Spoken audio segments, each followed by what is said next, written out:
हल्का असम्बली कुकटपल्ली के फतेहनगर डिवीजन के इंदिरा गंडीपुरम बस्ती में इब्तदाई सदर मजलिस मोहम्मद साबिर की जानिब से ईद मिलाप तकरीब का इनेकाद अमल में आया। इस मौके पर मेहमान खुसूसी की हैसियत से मजलिसी रुकने कानूनसाज कौंसल मिर्जा रहमत बेग के अलावा एरागड्डा कॉरपोरेटर मोहम्मद शरीफ के अलावा दीगर मुकामी कायदीन ने शिरकत की।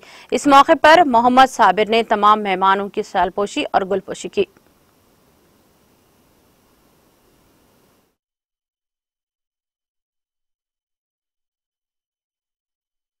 अलहज बैरिस्टर असदुद्दीन अवैसी साहब के हिदायत पर मिर्ज़ा रहमत बेग साहब यहाँ पर तशरीफ़ ला चुके हैं और यहाँ के जितने मसाइल थे उसका दौरा भी उन्होंने कर चुके थे।